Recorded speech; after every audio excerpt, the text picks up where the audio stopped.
WordNerds, happy Sunday and welcome to our monthly book club. This month we are talking about The Seven Husbands of Evelyn Hugo by Taylor Jenkins Reid. This is a little different than anything we've done before, so I think this should be a pretty interesting chat. As always, we're going to kick things off by going down the line, giving our star rating and some initial thoughts, and we'll go from there. Emma, you are first. Also, happy birthday. Yes, this is definitely a 5-star book. It is birthday approved. I'm glad we're talking about it this month. It's definitely my favorite of all the book club books we've done so far, I think. I really, really like this book a lot. Wow. And Helen? I also gave it 5 out of 5 stars. I was really nervous I wasn't going to like it because so many people love it, and it blew every expectation I had out of the water. It was great. And Megan? For me, this was like a 4.5 star. I loved so much. I struggled a little bit with Monique, which I'm sure we'll talk about. I felt a little bit like she could have been more three-dimensional than she was. But other than that, I loved it. It was fascinating and heartbreaking and a lot of things. It was so many things. I really loved it too. 5 stars for me. Also, I listened to the audiobook, so if anyone watching this is ever going to reread or curious to try it, highly recommended. Like, the format really worked well with audio. So that was pretty cool. And Griswold gave this 4 out of 5 stars. Jody loved this book, but curious to see if any of the word nerds liked it, because it's not fantasy or science fiction or young adult, which is why this kind of interesting. Wow, 2 people having read it. That's a big deal. No, we've got Trisha as well, who really loved it. Oh my God. Yeah. So this is going really well so far. So my plan for like how to talk about this book is I've got a list of the husbands, so we can kind of go through timeline wise there, because there's so much to cover. Like it's a whole life. Yeah, exactly. But I guess first let's talk about Monique, because I feel like it'll be easy to let her kind of drop to the wayside with all things Evelyn, and she definitely has some stuff worth covering as well. So Megan, did you want to kick us off with any of your feelings about her? Sure. I liked her in a lot of ways. I liked the idea of like being someone who was walked on a lot and then kind of coming into your own through your experiences with Evelyn Hugo. But sometimes I felt like she was telling me all the things she was. Like she would be like, I'm Monique, and my dad did this, and I did this, and my boss doesn't like me because of this. But she also does like me because of this. And I was like, okay, so are you going to interact a ton with any of these people? Or? That's the thing, that she kind of doesn't. Like, she's there as a vessel for Evelyn's story. And I did like her, like, just getting out of a marriage, starting over, kind of not feeling like she was where she wanted to be kind of thing. But I don't know. I'm kind of more curious. Oh, go ahead. I really liked her and her story, like at the end. Like I feel like that was like really well done at the end, with her like coming to realizations about her relationship with her husband and everything. But yeah, she definitely very much felt like a vessel for Evelyn's story, which I think is like pretty typical for like this type of book. Yeah, and it's probably intentional a little bit. Like at first she's a vessel, and then as you hit the end, she starts realizing like, oh no, this applies to my life. Yeah. In metaphorical and like literal ways. And her relationship with her mother was interesting as well. Like I am kind of more interested in what she does post Evelyn Hugo, like if she ever tells her mom, and like what her life looks like after that. But I get why they didn't do this, because it would have made the plot twist super obvious, but I would have liked a little bit more about her relationship with her father. I feel like if you focus on it too much, it would have been like, oh, well, there's one unnamed male in this story. I wonder who it could be. But yeah, because my mind definitely never went there. Did anyone have any guesses of like trying to figure out how many fit in? I figured it out like when he died, like when him and Harry got in the car wreck. Like I was like that's her dad. I think you always do. You're the best. I was too worried about Harry, so I did not. Because the whole time I kept being like, how is Monique connected to Evelyn Hugo? So I knew she was somehow. And so like I was always looking for something that could have involved like one of her parents. And so as soon as that happened, I think it was like when, actually I guessed it sort of when Harry was like, oh, I've met somebody else and I'm happy. But like we have to stay here in LA. And I was like, could it be her dad? because I was like, you would have had a It did not family. occur to me at all. Yeah, I was like, could it be your dad? But then I was like, no. And then like once he died in the car wreck, I was like, oh, it must be her dad. Sorry. Michael just tried frying something in the kitchen and it was really loud. Yeah, I feel like I did not follow the two timelines like at all. Like in my head, they were so separate that like there was no way they would have ever converged on each other. So like the years just, I didn't even try to line them up, I guess. I feel like if I had been like, oh, well, it's 1990. Monique is probably a kid. This is probably about when her dad died. It never even occurs to me. Like I'm still kind of trying to think about it, but once I'm, especially if I'm super into it, I just can't spare the brain power to like try to pick apart clues. All right, so Jody asks, did you girls know about the twist going in? I'm so happy booktubers reviewed the nook around the twist. So I'm assuming we're talking about Celia here. Is this the twist? Yeah, which twist? Celia or her dad? Which one? The biggest twist for me was the dad. Yeah. Oh, I for like sure. saw Celia and I was like, okay, get it, girl. Yeah. Go for it. Well, and I had like seen people talking about it. Like I had seen people say that like EVELYN Hugo was bisexual, like on Twitter and stuff. So yeah, as soon as Celia walked in and she was like, "Oh, I couldn't stand her," I was like, "This is happening." Yeah, because I knew that she was bisexual. Like I was on the lookout for that. Every female person was like, "Is this it?" Well, and there's also the question near the beginning where Monique asks EVELYN, like, "Oh, who was the love of your life? Like, was it Harry?" And Like, she kind of like brushes it off, like, "We'll get there." So it was like, it's obviously not going to be whoever the female relationship is. So once it was Celia, like that was Oh, So, so then first. the Ernie? first husband, Ernie Diaz. Poor Ernie Diaz. Poor Ernie. I love the sections like with like descriptors for each husband. It created this like stressful sense of foreshadowing every time I got to one though. I was so stressful for like all of Harry's. Yeah. Like what's gonna go wrong? I saw Tortured and it was like But Ernie.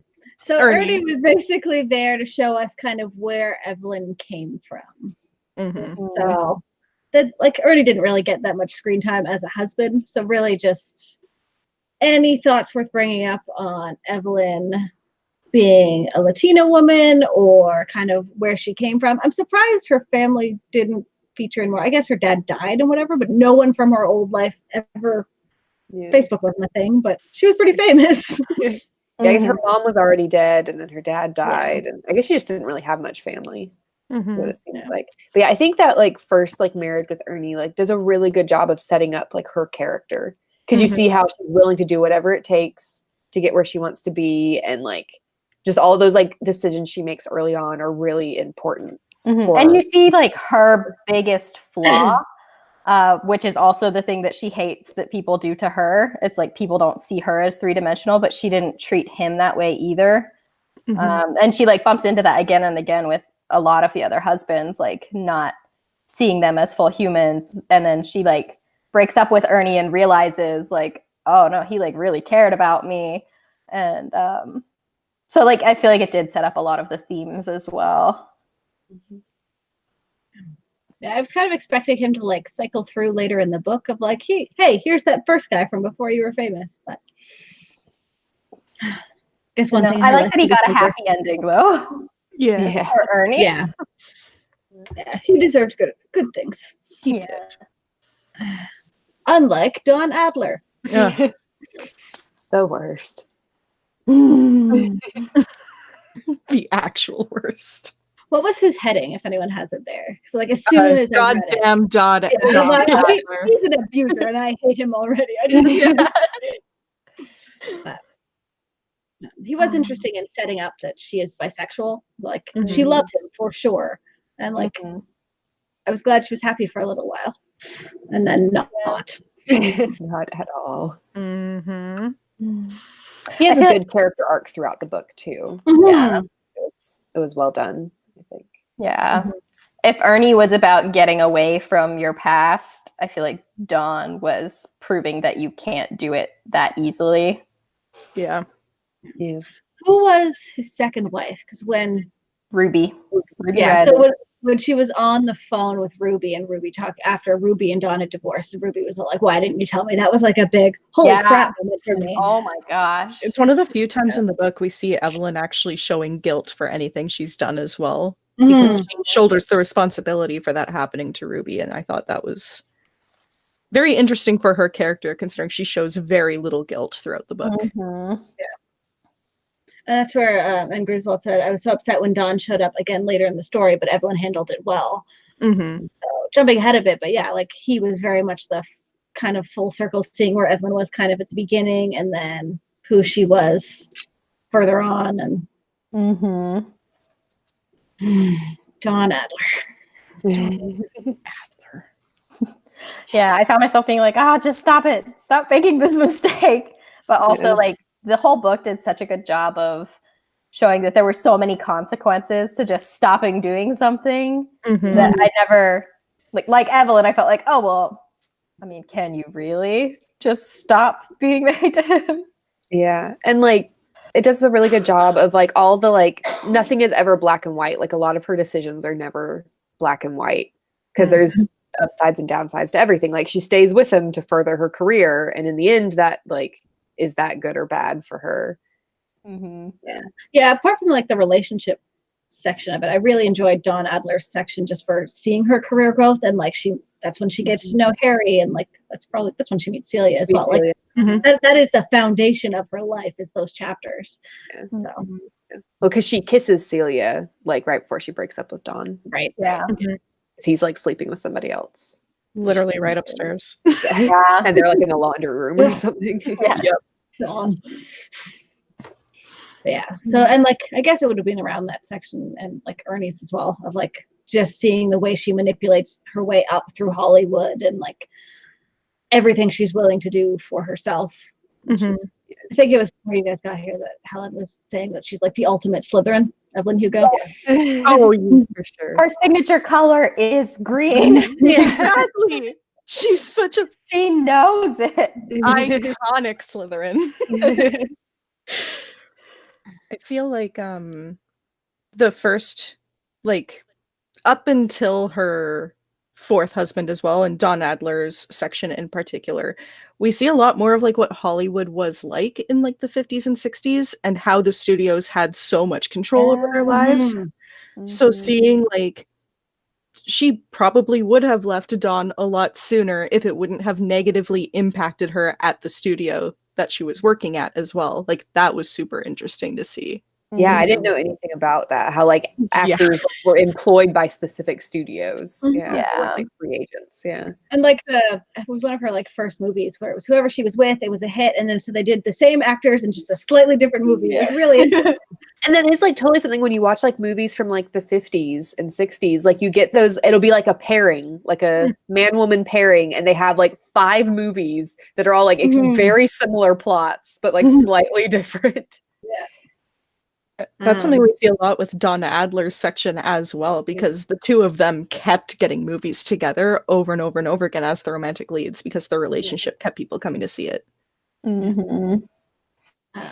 Kind of a side note, but throughout the whole book, I've seen some mixed thoughts on like all the snippets of like news articles and stuff, but I loved all of those. Like it was a nice little extra dimension of like how the world was responding to Evelyn Hugo and all of her divorces and all of that. Super interesting. And like what they got wrong and what they got right.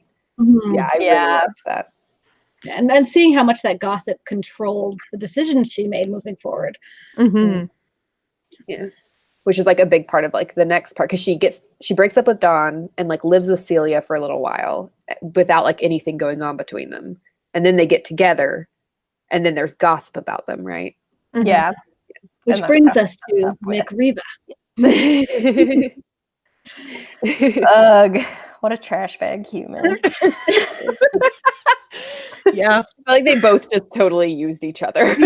Oh, completely. It was terrible. Yeah, the bigger effect was his effect on Celia of this. I was gonna say, like, I feel like I don't remember anything about Mick Very short. aside from the influence he had on her and Celia's relationship. It's a less than 24-hour long relationship. So Yeah, Mhm. true. But like Hey, how Lord. calculated she was in how that came across and like what people would get photographs of, and like she played it like point by point. Meanwhile, Celia was being a little naive and like didn't expect it to go the way it did, and it was just heartbreaking all around. Yeah. Mhm. and that comes up multiple times during the book and during her and Celia's relationship, that like Evelyn is just so practical and Celia is like a little more romantic and a little bit more optimistic and like a little bit more naive, and that creates a lot of conflict between them. Mhm. Mm-hmm. And Griswold said, "I love that she triumphed over his failed blacklisting attempt." I'm trying to put the timeline back Dawn. together in my head. Yeah. Yeah. That's who's the next husband's name? Rex North, and I can't remember anything about him. Please remind me No, of not why he- Rex. Oh, Yeah, it's it's not- the one it's not after Rex. Rex. It's the Rex is guy. the actor who they got married just to benefit each other. They got married for Anna Karenina. Oh, yeah. Their Yeah, so- relationship was intriguing. Because like, so Dawn Mhm. Adler blacklists her and she like gets together with Celia for a while, and then she goes to France and like makes the movie in France with the guy that she marries like much later in the book. Mhm. But yeah, to get her career going again, she makes that movie. So And so eventually she marries that director, and he's the one who spreads all the gossip about her Yeah. because he finds her But letters. I did That's love her like comeback Bisexual. in that section. Mhm. Like, mhm. But first she marries Rex North Yeah, while so Rex making Anna Karenina. Mhm. And before that, Mick Riva.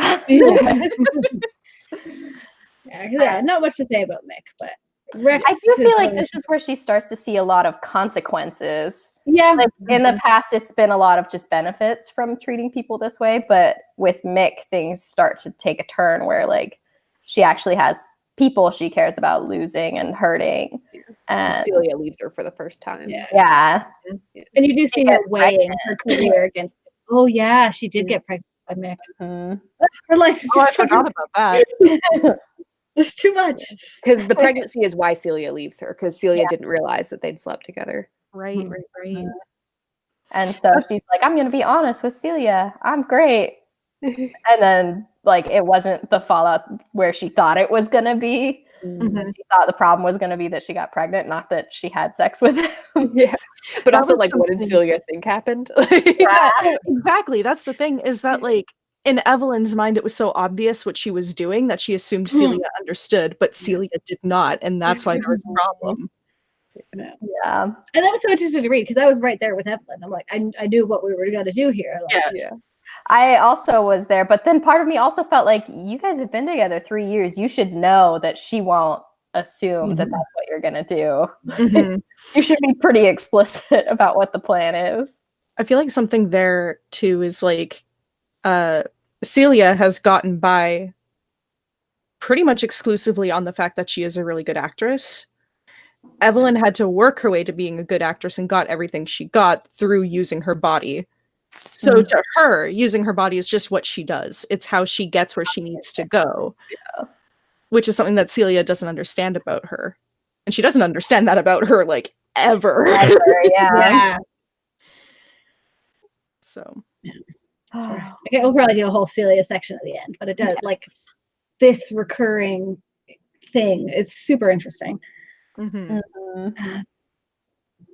So we've overlapped a little bit. Was there anything else about Rex North now that we're done with Mick? I found Rex really interesting. Like, I almost wondered if they could have just, if he hadn't fallen in love, like stayed together and just been happy with this weird business transactional thing. Honestly, I think they would have in the long run. Because, like, they were initially going to only be together for, like, a little bit after Anna Karenina. Mm-hmm. And then they got, like, 2 or 3 more movies. Yeah, they made it like a 3-movie deal. Yeah.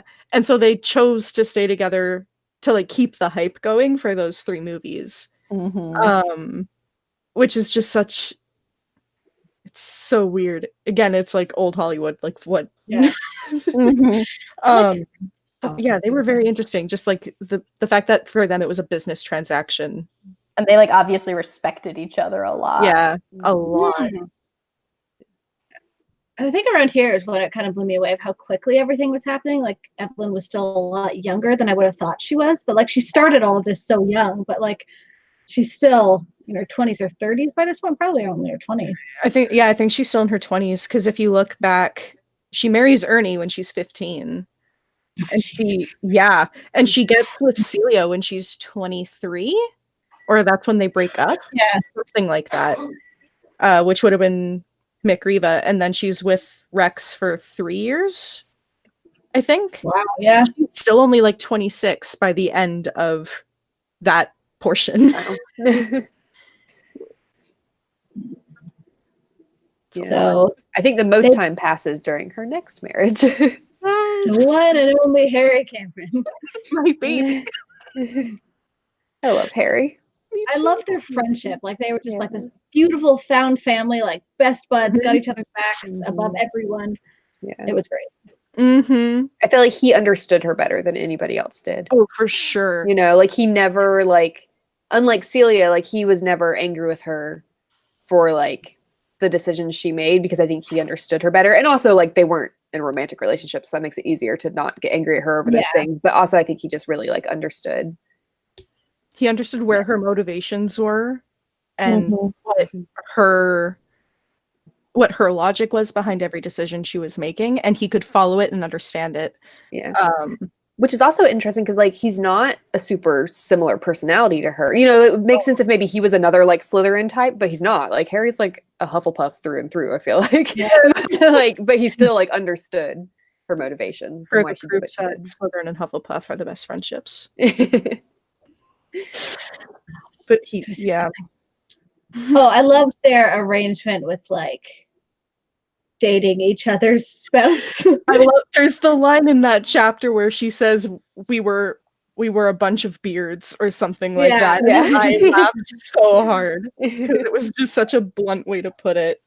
Like they had this like really nice bubble of time where they got to just like be happy. Yeah. And I guess maybe that's where her age was surprising me because like she was with Harry for a few years before they started talking about kids and like so it was then it was started like, oh, all of this time has passed, but and then going into needing to make a baby and balancing Celia and because I think they're together for a grand total of like 15 years. Yeah. And they have Connor, the baby, when Evelyn had just turned 38. I think so, yeah. Okay. So it's a huge chunk of time. I remember like reading this section and being so happy, and then she makes some like ominous cliffhanger chapter ender about how she's gonna ruin everything. They go on a picnic and she's like, it was the last time we were all happy together because the next week I screwed it all up. Yeah. Yep. How did she screw it up? Remind me. She does the sex scene with Dawn. Oh, right. Without telling Celia before. She tells Celia after they do she really messes it up. Like, yeah. And like Celia trying so hard to be like, I wish I could do this for you, and like, and knowing that she's already done it. Yeah. Oh, it was tough. And knowing that if Celia had been like, oh well, that'll be tough, but okay, that she would have gotten away with the lie, basically, of like asking second instead of first. Yeah. The thing also, go ahead. I was gonna say there's like a really interesting point right before that that I think like because like I feel like you could almost be more sympathetic with Celia because you're like, yeah, that really sucks, but like there's also things Celia says and does that you're like, because it's right before that, because Celia is the one who encourages her to do the movie with I still can't remember the French guy's name now. Max Gerard. Oh, it's another Max. That's right. Yeah. Or sorry, it's Mick and Max. And Rex.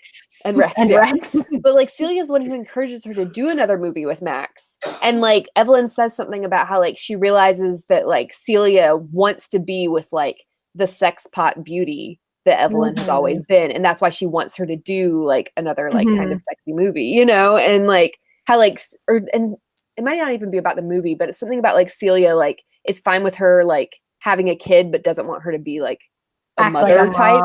Yeah. she wants her to still be like the sexy woman that she's always been. But then Celia's also not okay with her doing a sex scene. So like, so really interesting. There's also the line that Evelyn gives, I think it's later on, but she says like when she's with Celia sees her as a lesbian woman, but when she's with a man, she sees her as a straight woman. Yeah. She doesn't comprehend that Evelyn can love both. Yeah. And then you see Celia that called her impression lesbian multiple times, yeah. and she's like, when, I'm not. when Monique makes that same like misstep, and Evelyn is like aggressively, no, this is who I am. Like, Yeah, like, my sexuality is a thing. Here you go. Which it was just such a fun image in my head of this like young reporter woman being told off by this however old Evelyn was. She's like in her 70s or something, just being like, no. Yeah. Get your terminology right. That was one thing I kept bumping into with Monique too, was that like she's a professional journalist, and I felt like she kept making like stupid mistakes, like making bad assumptions that would just be like bad journalism in any regular interviewing setting. I mean, it did kind of go to show that she was in over her head. Like this was not the level of the career she was at. Like, that's true. Yeah. And figuring out like the right questions to ask Evelyn, you know, like because she's like so touchy about certain things. Yeah, I wish we like, could have seen Monique navigate more calculating about deciding, okay, well, not this kind of question. So in the future, I'm not going to make an assumption like that again. I felt like every mistake she made with Evelyn was just like, oh, I made this assumption based on this thing you said. Yeah, and her trying to figure out like what to tell her boss and how to navigate that. Like I felt like I was coming up with better plans than she was. So like, yeah. So when does Harry die in this timeline? I'm sorry, Helen, we had to bring it up.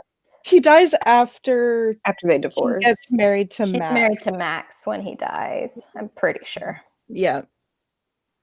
Well, her and Celia are getting back together. So she's not even married to Max anymore. Oh, yeah. They're about to get back together. Yeah. She's divorced him. So they've already come up with the plan to go to Spain. Yeah. He reminds me why their marriage ends. Because Max proposes. Or do you mean Harry? Oh yeah, Max proposes Harry, until she divorces Harry. Yeah. Harry is like, if you think you could love him, then we should get divorced because it won't change anything, and I want you to be with someone you could love. And so they get divorced, and she marries him. Yeah. Forever upset by that decision. Yes. Yeah. I don't know, the whole Max one. Yeah, like the whole Max section was so heartbreaking. Like that's where you see Evelyn like wanting to be loved and wanting feeling to have, vulnerable. And then he's just terrible. Yeah. And her kind of being used in the way that she used people when she was young, you know, like he just wants it to make himself look better and advance his own career. But she thought she could be in love again. Right. Yeah. She should have stayed with Harry. And it was like, I liked Max before that, you know? And then like right after they get married, you realize like instantly, you're like, oh no, this is not like the next morning, you're like, this is not gonna work well. He does his little like, this isn't how it was supposed to be. And it's like, oh boy, here we go. Yeah, it's just disappointing for everybody, and it's just And like earlier when she met Max originally, it was very much like, oh, a man in her life that she doesn't marry. But like we come back to that later.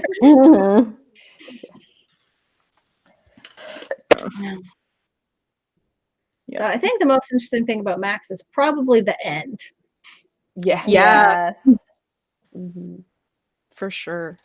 Because I don't know. I really thought he would do the okay thing and just not spread rumors. Yeah. But since he obviously wasn't in love with her, you know, like he just like being married to EVELYN HUGO. He was in love with the idealized image of her, not her, which is sad.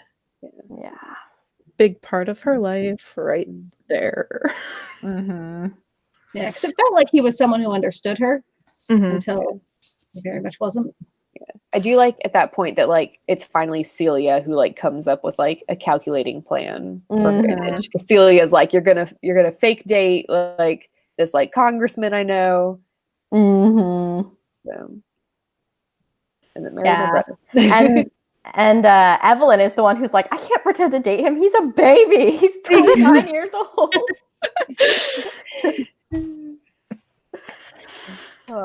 I like that at that point, Evelyn's character arc is very much like over the games that she was like once the master of.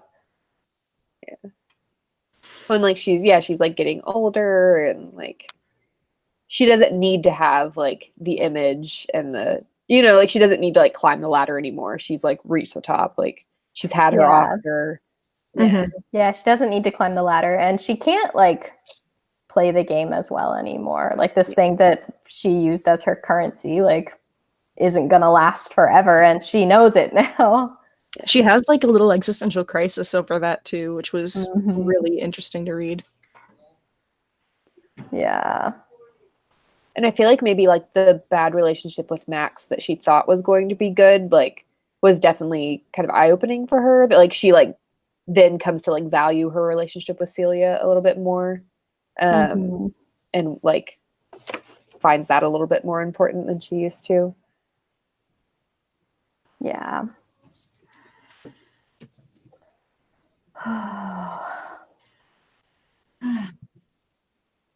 So then we've got one last husband, right? Yeah, so Robert. which I guess means now. Can we talk about Harry's death? Yes. Yes. So I'm trying to think. What was the context right before? So Celia and Evelyn come up with their plan to move to Spain because no one will care that they're together or pay attention to them there. And so Harry's like the one variable because they have to convince him because she doesn't want to like take Connor to another country and leave him behind and they're a family. But he doesn't want to go because he like has a career in LA and he's like met this guy on set that like he finally feels like he can love someone again since John died. Poor John. Oh yeah, that was sad too. John was great. John was great, and watching like Harry deal with it just hurt my soul. Like I feel like I know these people. I know. I kept wanting to like watch the movies. I'd be like, oh, I need to look up this adaptation of Little Women. She did such a good job of making them feel like super real people. For sure. Like when we're talking about like Celia's faults and stuff and the mistakes Evelyn makes in Celia, the relationship with Celia and stuff, like it's one of the most real feeling relationships I've read. Of like it doesn't feel like a Hollywood version of Anyways, so also remind me how is she at the scene of the accident? I think she's going to Harry's house. I think. Yeah. Oh yeah, because like maybe they were gonna go to the. I think they're going back to New York. I think. Yeah, they're going I back talked to to New York Connor on the phone earlier. Yeah, they're gonna have brunch together in New York. So yeah, I think she's going to his house so that they can go to the airport together or something. So how quickly did everybody realize what we were driving up to as soon as like Nick the immediately. I was like, Harry's gonna die. I think from the minute it mentions that there's a car on the road, I was in tears. I just didn't stop crying until the last page of the book. Yeah. I don't know, because at first it looked like maybe Harry would live a little while and that would have just been even messier to clean up, I guess, if like Harry had lived and like I don't know. It was a mess left, right, and center. But I don't even have a question. It's just sad. Yeah. I don't know. And so at the beginning, when Monique is starting this whole thing, she does like a Google search of Evelyn Hugo. And so you get the abbreviated version of all of this. So you know what's happening. But then when you're reading it in real time, I don't know about you guys, but I forgot like everything that was going to happen. I was like, oh no, she did say he's dead. Oh no, she did say her daughter is dead. Oh no. Yep. Yeah, the daughter dying is the only one I could like super remember, and like reading it now, I couldn't go back to that section. Like I wanted to. Like I just want to see a list of the husband order. I want to see like I know I have this information, but I can't remember it. Yeah, I went back and found it at one point because I was like, let me go back and see like what Monique's like original assumptions were. Because like one of the things in there is that like Harry was the great love of her life, or she had this like sweeping romance with Harry, and you're like, not really. Not so much. Yeah, I remembered that Harry was gonna die. And I know also towards the beginning, Evelyn says something about like, I'm not like scared to talk about anything because all these people are dead already. So like we know that pretty much everybody in her story is dead. Yeah. But also, like, they're Still, old, it was so I really assume sad. some of them would be like, Yeah, that's true. I think it like goes to show that like a death doesn't have to be shocking for it to still be like devastating. Mhm. Because like I knew he was gonna die, but it was still really sad to read. Mhm. and then kind of at the same time, she's also trying to manage, the driver's name is Nick, right? Yeah. Yeah, so like trying to manage him and like the entire press spin on what happened. And it seems like it's not something she would have been able to get away with like now. So maybe it was different then of like just like removing someone from a crime scene and this other guy dies and Yeah, this famous I feel actor like there dies would in a have been hospital a at the same lot time. of It's a whole thing. there also would have been a lot of evidence that someone had died in the passenger seat. Yeah. Yeah. Like, Yeah, so that felt like a little bit of a stretch. yeah, and I feel like with her amount of power and money, she probably could have done a little more to cover it up. I was worried she was gonna like kill him or something. But I'm also curious, like, yeah, I'm curious, like, what has happened to Nick when this book comes out? Like, is Nick still alive? Because he could get in a lot of trouble for that. Well, they said he changed Yeah. his name, but like, But Oh, then you're right. it says what he changed his name to. does it? Yeah. So it makes me wonder if he's dead because she does say that thing at the very beginning about like all these people are Yeah. dead. So Okay. interesting. So Because yeah, and that then would suck for him. yeah, once Harry dies, her plans with Celia kind of go off the rails a little bit because Connor is not taking things well. So this is kind of the seeing EVELYN Hugo go into full mom mode. Does it say what Nick changes his name to? Because what I'm seeing right here is like right after Harry dies, and it just says he changed his name, cut his hair, and went on to do very, very big things. Oh, maybe it didn't. I thought I read it in there, but I could be wrong. Maybe Cool. he's still. And like it feels like that's the kind of like Facebook sleuthing that people could do now, of like which famous actor changed his name and blah blah blah. Yeah. Wikipedia knows everyone's birth names. True. Yeah. It's true. So Connor has a threesome and everyone moves to Spain. Yeah. And she's like the same age that Evelyn was when she married Ernie at that point. So weird. Yeah. I feel like that was probably intentional. I don't know. Oh yeah. And then we get the Robert Jameson kind of happy ending. Yeah, I would have loved more Robert. I feel like I didn't really know his personality. I liked that he and like Connor bonded. Yeah. Really well. But I felt like time like super sped up in this section. Like I didn't feel like I knew him or saw their relationship and like Connor got better and it felt more summarized than the rest of the book. I think that was like kind of like intentional because her career is basically over at that point, you know, like and I didn't there want isn't any as more much like, happening. relationship conflict or Yeah, and the like last little bit of that is Celia dies and Evelyn is just repeating like we didn't have enough time. Which it kind of feels like, oh, there wasn't enough time devoted to this section. So I feel like it was very like intentional, like well, and it was like it rushed by. Yeah. I'm just looking at the way the ebook is divided, and there's only 40 pages in that section, and it's counting it, including like everything that happens with Connor as well. Yeah. So it's 40 pages where like most of that is helping her daughter. Yeah, exactly. It's like Celia's dead and then just continues through that. It's just pain after pain after pain and then end. Yeah. Yeah, it definitely makes sense. Like the time passes so quickly. And she like finally gets to be with Celia. Yeah, and they did get years there, right? Like they got like a decade, like a little over a decade. Yeah. Because she was given until 60, I think, and she was 49 and she lived to 61. So they got 12 years. And then she stayed with Robert for a little while until Robert died. Until he died. Yeah. Yeah. And he was like helping Connor through school and stuff. Yeah. Super supportive of. I loved his and Connor's relationship. Yes. All of it we got was so good. I think the fact that I- Connor died so young is one of the like most heartbreaking parts of the book. You know, And I think that's why the only reason I kind of wanted more in that Robert section, like, because I didn't feel like I knew Connor that well. Mhm. So, like Connor dying, like that was never a big section. So, like, it was heartbreaking, but I didn't feel it as much as the rest of the book. Yeah. It was more heartbreaking to see Evelyn go through it than it was to know that Connor was going through it.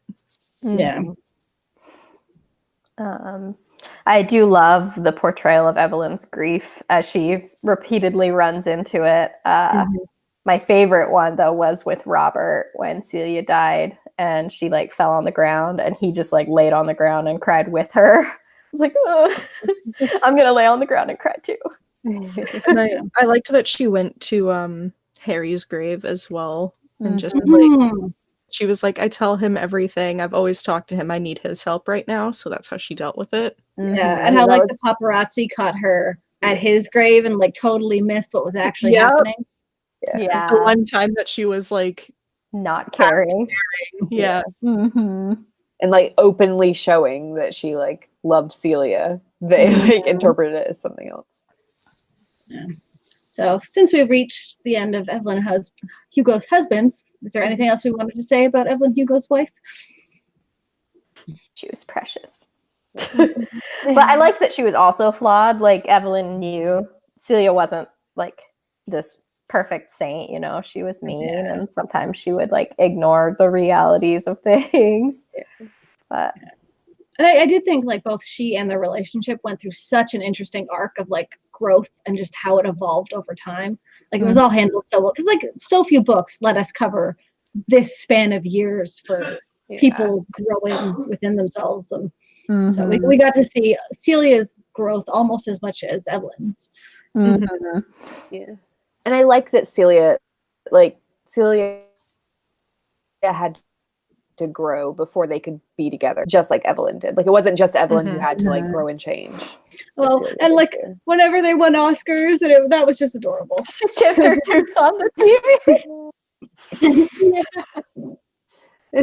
I love that segment of it when they're like not together yet. Like they're still like apart from each other, but they both like give like coded messages to each other in their acceptance speeches. And that's how Evan is like, okay, I need to reach out to her again.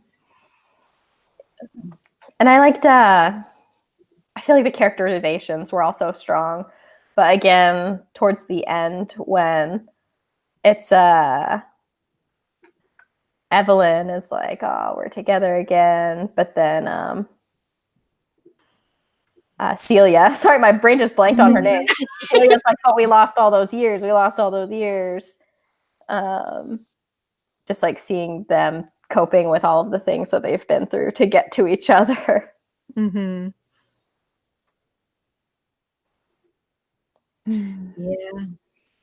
I did feel like every time a like OTP is ripped apart, it does feel like all this time is wasted, but you do get to see these chunks where they're together and like how it all kind of pieces into their history and stuff. It's just really such a cool book. Earlier I was looking up like the official book club questions for this one, and I thought the answer was pretty obvious, but I'm curious about you guys. It's like, how did you feel about Evelyn Hugo as a reliable narrator? Did you trust her looking at her through Monique? Yeah, I did too. Like for me, it felt like she wanted to share her story, but I think it establishes pretty early on that like she's doing this because she wants to finally be honest. You know, and it's like, sure, you're seeing it through her lens, so like you're not going to know everything about everybody else's motivations, but I think she is like honest about the things she knows. Yeah, I think the only time it really threw me was like another ominous cliffhanger of like Monique saying that how soon she was going to like hate Evelyn, like a week from now or whatever. Yeah. So I guess like that is the final thing we will talk about of the big reveal of Evelyn sharing with Monique and how I guess how they both handled it. Because, like, what do you think Evelyn was feeling telling Monique who like, what had happened to her father? Because, like, she's the older version of herself was kind of hard to read in terms of emotion. Like, she's kind of stoic through the whole thing. So, I don't know. Good motivation, I guess. Yeah, I feel like Evelyn would definitely do that again because she loved Harry that much. But she felt like Monique deserved to know the truth because, like, she would do it again for Harry, but what was the dad's name? His kid didn't deserve to think that about him. Yeah. It almost seemed out uncharacteristically good of Evelyn to do that. Like, it was the right thing to do, but, like, and I guess because she knew she was going to be killing herself and that this was it. But I don't know. I feel like it would be like she hates guilt, and she felt a little guilty knowing that guy had a kid somewhere. And that about him. And, like, contrasting that against at the very beginning, Evelyn does say she has no regrets, and, like, yeah, she is who she is. Yeah,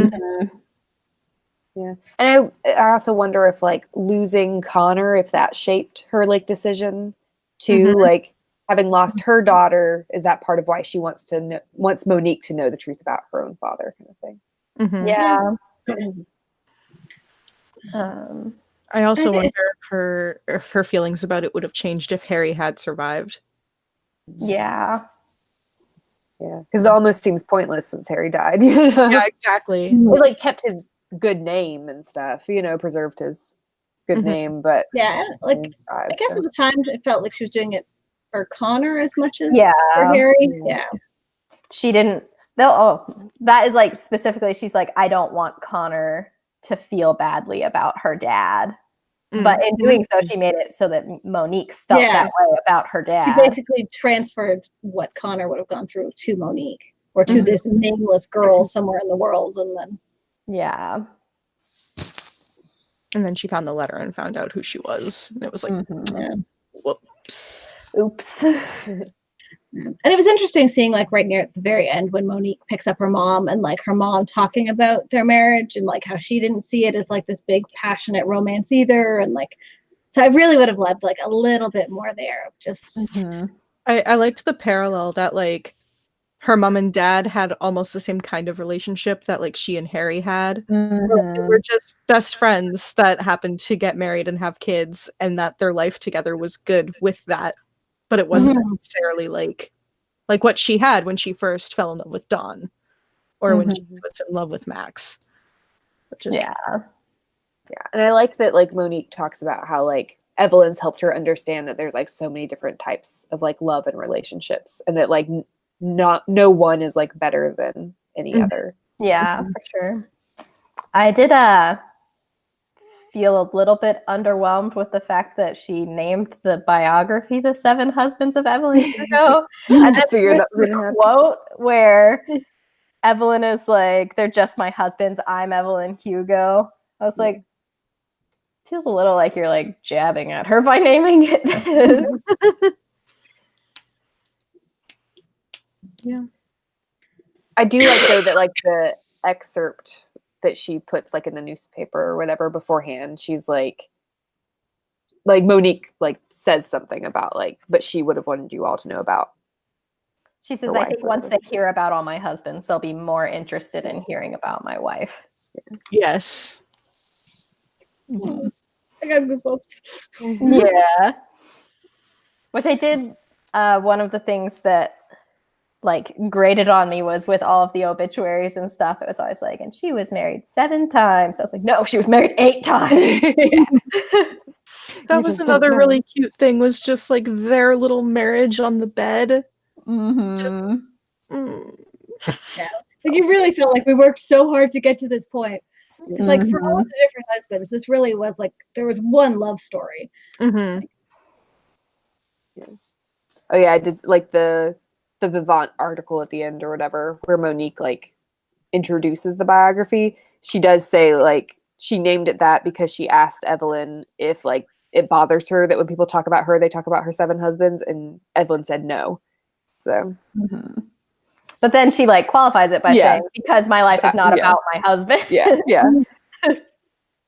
I guess I just don't feel like it was like Monique doing a jab at her, because Monique felt like she wouldn't have minded that either. And I think Evelyn would have like recognized the like craftiness almost of naming it that, because that's what people want to know about, you know, like people are going to want to read it to find out more about my husband, you know. So I feel like Evelyn would respect it for sure.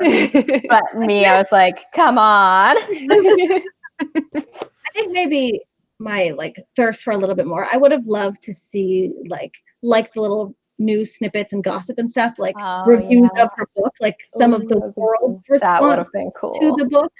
So. I also would have loved to have seen Monique having a friend in the entire book, like anyone in her life.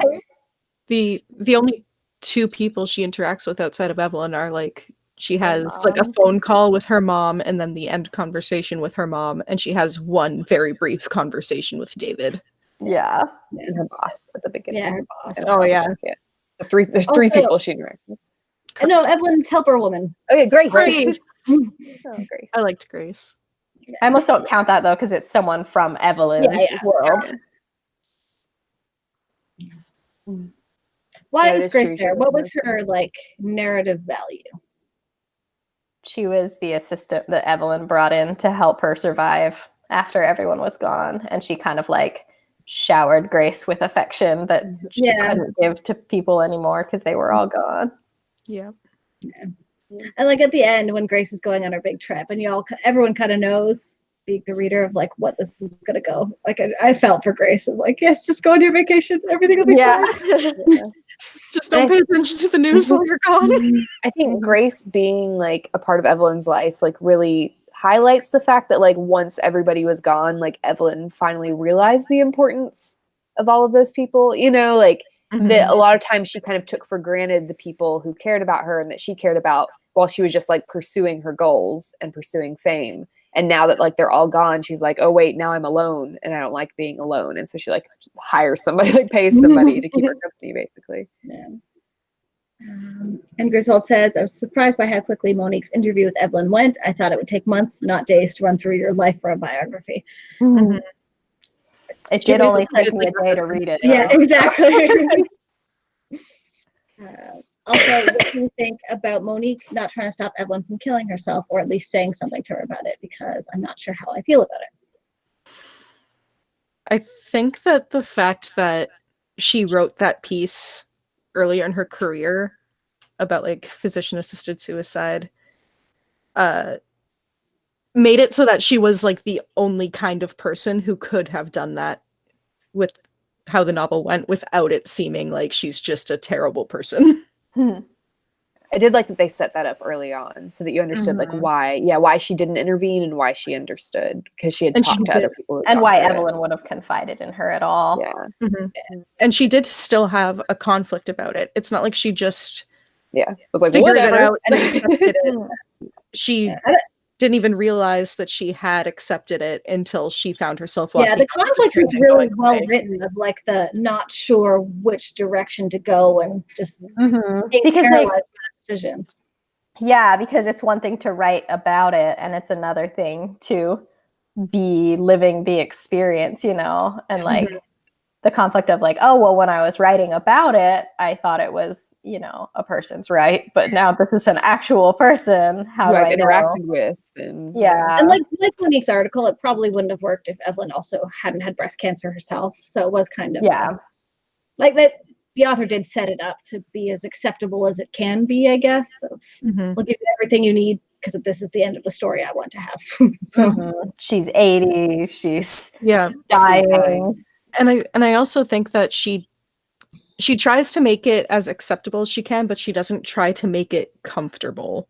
Yeah. Like it's uncomfortable to read and it's uncomfortable to watch Monique come to the decision to leave Evelyn, but you can also understand why she does. Yeah. And then when she sees her mom and she just like falls into her arms and it's just that's definitely like that's where Monique kind of did grow on me, of like by the end it's just this has been so hard, I can't imagine. She's kind of Evelyn asked a lot of everyone in her life, and that did not end with Monique. Or before Yeah. Monique, like it extended all the way through her life. Yep. And it's gonna be something that like Monique would have to deal with forever. Mm-hmm. Because it's also like in the end, like if she wrote the book as it should be written, which would include the death of Evelyn Hugo, she would have to admit within those pages that she knew that Evelyn was going to commit suicide. Mm-hmm. So that's going to look like there's just a lot there. Yeah. Do you guys think that she did include the information about her dad in the book? I don't think so. Narratively, I want to say no, but then like cynically, I want to say again, the internet would find this out. Like, I don't know. Especially if they kind of like give us what we had about knowing there's some connection there. Mm-hmm. Yeah. Well, I mean, I feel like she probably, because in her book, you probably wouldn't get her interactions with Evelyn. So like she could have easily taken that out, the fact that she had a connection with Evelyn, you know, and also like it's like LA, so like I'm sure there's lots of deadly car accidents and drunk driving. So like it would have been harder to be like, let's find this guy who like died in a car accident right around the same time Harry Cameron died. But you could do it. Yeah, and I was thinking more from like the gossip around. Was it? Yeah, like there are blogs and stuff talking about why Monique got stuff at the beginning. So if people looked into her and like who her dad they were was, like, oh, her dad died the same year that Harry died. Weird. So yeah, I guess someone could figure out, but I don't think she would have included it. Probably, I don't know. Yeah, I don't think so either. But I think it probably would have been a mistake. Yeah, I feel like it wouldn't be in the pages, but if someone had figured it out and like asked her about it, that she would be honest about it. Mm-hmm. Yeah, and I don't think she would include like Evelyn's suicide either. Yeah, I feel like she probably would have just like left that, like not gone all the way to Evelyn's death, you know, like yeah. Mm-hmm. I almost wonder if her mom would read the book and figure it out. Yeah. Like without her saying anything. If her mom was like, oh, same year, it is really weird that she targeted my daughter. My daughter did ask if she had any connection. Yeah. Because yeah, like the whole reason she was even considering not including it was to protect her mom, right? Mm-hmm. So yeah, maybe she just has the honest conversation with her mom. I don't know. Yeah, I don't know. I just love that whole theme of like your parents being a lot more than you think they are when you're a kid, and like watching all of that play out. Well, we actually made it to about the hour mark, which does not happen that much in book club. So I'd say this one was a rousing success. Yay. Does anyone have any final thoughts before we wrap up? Definitely read it if you haven't. Please. Now I want to read more by the author. I'm so curious. Yeah. This is not my genre, but I want more. I ordered books by her like the minute I finished Evelyn Hugo. Just I need these, please. Yes. I can see why this book was as popular as it was. Oh, For sure, yeah. It's like that perfect like intersection of like literary and also like commercial and like easily consumable. Mm-hmm. Yeah. And like the voice fit with YA, even though the content didn't. Mm-hmm. Yeah. It was a lot of YA bloggers I saw talking about it, even though this is not usually. No. Yeah. It was great. I'm so glad I read it. Me too. Yeah. Me too. What is our next month book club? I want to say The Bells. Yes. Ooh. Which is very YA and very fantasy. Yeah. Okay. May 26th. Excellent. All right, so that is it for us today. Thank you all so much for joining us. We have more of you. What? Hiatus. Are we talking about that now? I mean, we're gonna be gone next week, right? Yeah, we won't have a chat next week. Oh yeah, so next Sunday we're off, but we have videos this week, right? Yes, videos. Yes. Yeah. Okay. So we have videos this week, but we are taking a break next Sunday, and we will get into more about that when we return on the 5th, I think.